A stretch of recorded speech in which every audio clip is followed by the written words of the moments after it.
أعوذ بالله من الشيطان الرجيم بسم الله الرحمن الرحيم ولكل وجهة هو موليها فاستبقوا الخيرات أينما تكونوا يأت بكم الله جميعا إن الله على كل شيء قدير صدق الله العظيم۔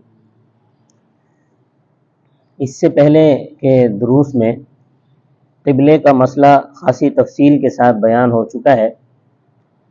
نماز کی شرائط میں سے اور نماز کے صحیح ہونے کی شرائط میں سے ایک شرط استقبال قبلہ ہے، یعنی نماز میں اپنا چہرہ قبلے کی طرف کریں۔ معراج کی رات 5 نمازیں فرض ہوئیں۔ اس وقت حضرت صلی اللہ علیہ وسلم مکہ مکرمہ میں تھے اور معراج کا واقعہ نبوت کے 11ویں سال پیش آیا۔ اس کے بعد آپ صلی اللہ علیہ وسلم 3 سال تک مکہ مکرمہ میں رہے اور کعبۃ اللہ کی طرف چہرہ کر کے نماز پڑھتے تھے، اور نفلی نماز اور وضو کا طریقہ تو ابتدائے وحی سے ہی، یعنی شروع میں ہی آپ صلی اللہ علیہ وسلم کو بتا دیا گیا تھا کہ جب آپ صلی اللہ علیہ وسلم غار حرا میں تھے اور آپ صلی اللہ علیہ وسلم کو وحی ملی، اسی دن حضرت جبرائیل علیہ السلام نے اس جگہ پر مارا اور جبل نور کی چوٹی پر پانی کا ایک چشمہ جاری ہوا۔ اس جگہ پر آج کل عربوں نے سفید چونا ڈالا ہوا ہے، یہ علامت ہے کہ یہاں پر چشمہ تھا، اگرچہ وہ بتاتے نہیں ہیں۔ تو وہاں سے پانی نکلا اور جبرائیل علیہ السلام نے آپ صلی اللہ علیہ وسلم کو وضو کا طریقہ بتایا، پھر نماز کا طریقہ بتایا۔ تو وضو اور نفلی نماز ابتدائی وحی سے شروع ہوئی اور 5 نمازیں معراج کی رات فرض ہوئیں۔ اس کے بعد جب آپ صلی اللہ علیہ وسلم ہجرت فرما کر مدینہ طیبہ تشریف لے گئے تو آپ صلی اللہ علیہ وسلم کو اللہ تبارک و تعالی کی طرف سے حکم ہوا کہ اپنی نمازیں مسجد اقصی کی طرف چہرہ کر کے ادا کریں۔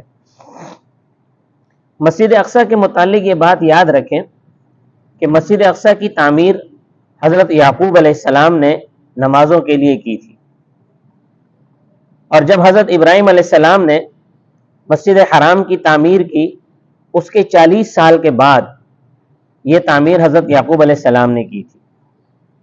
چھوٹی سی جگہ تھی، چھپر ڈال کر وہاں نمازیں پڑھتے تھے۔ اصل بانی مسجد اقصی کے حضرت یعقوب علیہ السلام ہیں، جن کا لقب ہے اسرائیل۔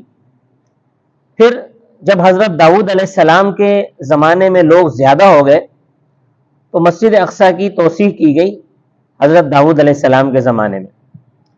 پھر جب حضرت سلیمان علیہ السلام کا دور آیا تو حضرت سلیمان علیہ السلام نے شاہی طور طریقے سے مسجد اقصی میں توسیع فرمائی، جیسا کہ بخاری شریف کی روایت میں آتا ہے، مسجد اقصی مسجد حرام کے 40 سال کے بعد بنی، تو جب مسجد اقصی کی طرف چہرہ کر کے نماز پڑھنے کا حکم ہوا تو 16 یا 17 مہینے مسلسل آپ صلی اللہ علیہ وسلم نے مسجد اقصی کی طرف چہرہ کر کے نماز پڑھی۔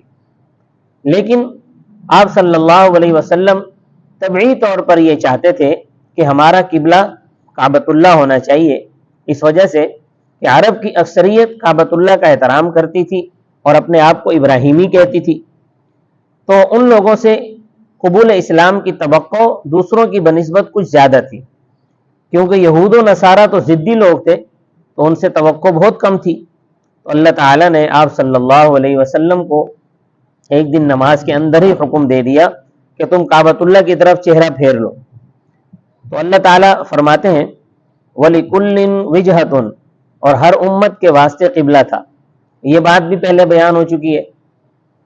یہود کا قبلہ مسجد اقصی میں ایک چٹان تھی جو کافی بڑی چٹان تھی، جسے صخرہ بیت المقدس کہا جاتا ہے، اور نصارہ کا قبلہ اس چٹان سے مشرق کی طرف والا حصہ تھا۔ تو جس طرح ان کے یہ قبلے ہیں، ہر امت کو اللہ پاک نے قبلہ عطا فرمایا، تو جس طرح ان امتوں کے یہ قبلے ہیں تو اسی طرح اللہ تعالیٰ نے تمہارے لیے یہ قبلہ کعبۃ اللہ مقرر فرمایا۔ اور ہر امت کے واسطے اللہ تعالیٰ نے قبلہ مقرر کیا ہوا تھا. ہوا مولیہا، وہ امت اس قبلے کی طرف چہرہ کر کے نماز پڑھتی تھی.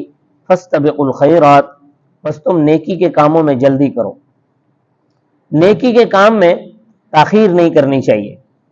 جو بھی قولاً یا فعلاً نیکی کرنی ہو اس کو جلدی کرو، کیونکہ زندگی کا کوئی اعتبار نہیں ہے. خدا جانے کے بعد میں زندگی وہ نیکی کرنے کے لیے ملے یا نہ ملے، اور پھر دل کا بھی کوئی اعتبار نہیں کہ کس وقت دل کے اندر خیر کی صلاحیت پیدا ہو اور کس وقت وہ صلاحیت ختم ہو جائے.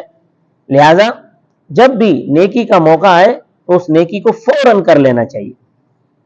اینما تکونوا، جہاں کہیں بھی تم ہو، مشرق میں ہو، مغرب میں ہو، شمال میں ہو یا جنوب میں ہو یا کسی بھی ملک میں ہو، تو یاد رکھو یأتی بکم اللہ جمیعا، اللہ تعالیٰ تم سب کو قیامت والے دن میدان محشر میں اکٹھا کرے گا.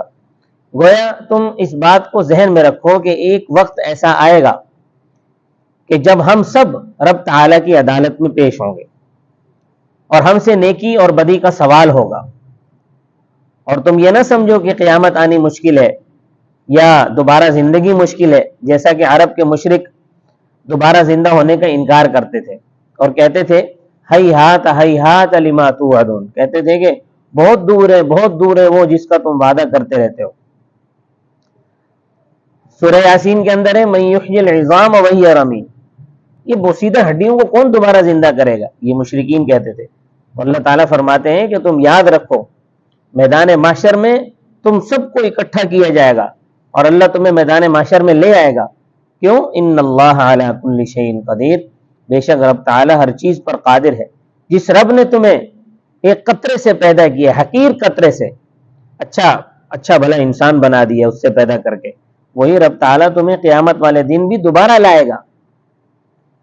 پہلے مسئلہ یہ تھا کہ جب بندہ مقیم ہو اس وقت بھی نماز کی حالت میں قبلے کی طرف چہرہ کرنا ہے، اور جب مسافر ہو تو بھی اپنا رخ قبلے کی طرف کرنا ہے. اور یہ مسئلہ بھی ذہن میں رکھیں کہ بعض اچھے بھلے بھی ریل گاڑی میں بیٹھ کر نماز پڑھتے ہیں، کھڑے ہو کر نماز نہیں پڑھتے. تو جو آدمی کھڑے ہونے پر قادر ہو، یعنی بیمار نہ ہو، بوڑھا نہ ہو، ایسا نہ ہو کہ کھڑے ہونے سے بالکل معذور ہو، تو ایسا آدمی اگر بیٹھ کر نماز پڑھے تو اس کی نماز بالکل نہیں ہوتی. جس طرح نماز فرض ہے، اسی طرح طاقت والے کے لیے قیام کرنا بھی فرض ہے. ہاں اگر کوئی بیمار ہے، بوڑھا ہے، یا وہ کھڑا نہیں ہو سکتا، اس کو کوئی اور مسئلہ ہے، وہ اگر بیٹھ کے نماز پڑھے تو اس کا معاملہ جدا ہے. تندرست آدمی گاڑی میں بیٹھ کر نماز پڑھے تو نماز بالکل نہیں ہوتی. اسی طرح بعض لوگ گاڑی میں سفر کر رہے ہوتے ہیں تو جس طرف بھی رخ ہوتا ہے بس اسی طرف نیت باندھ کے نماز پڑھ لیتے ہیں، ان کی نماز بھی نہیں ہوتی. گاڑی کے اندر بھی رخ قبلے کی طرف پھیرنا ضروری ہے. اگر کچھ سمجھ میں نہیں آ رہی تو غور کرے. آج کل تو بڑا آسان زمانہ ہے، آج کل موبائل ہر بندے کے پاس ہے. موبائل کے اندر کمپاس موجود ہوتا ہے جو قبلے کی سمت کا تعین کرتا ہے. اکثر عورتوں میں بھی یہ بیماری ہے کہ بیٹھ کر نماز پڑھ لیتی ہیں، کوئی مسئلہ نہیں ہوگا لیکن بیٹھ کر نماز پڑھ لیں گی. تو یہ فرض نماز سے کس طرح بری و ذمہ ہو سکتے ہیں؟ بیٹھ کر صرف وہی آدمی نماز پڑھ سکتا ہے جس میں کھڑے ہونے کی طاقت نہیں ہو، خواہ وہ مرد ہو یا عورت ہو. لیکن اگر کھڑے ہونے کی طاقت ہے تو قیام کرنا فرض ہے، چاہے وہ مرد ہو چاہے عورت ہو، اور قبلے کی طرف رخ کرنا بھی فرض ہے. اگر گاڑی جو ہے وہ قبلے سے دوسری طرف پھر جائے تو نماز کے اندر ہی دوسری طرف پھر جائے، قبلے کی طرف رخ پھر بھی قبلے کی طرف مڑنا ہوگا. اللہ تبارک و تعالی مجھے اور آپ کو عمل کی توفیق عطا فرمائے. وآخر دعوانا ان الحمد للہ رب العالمین.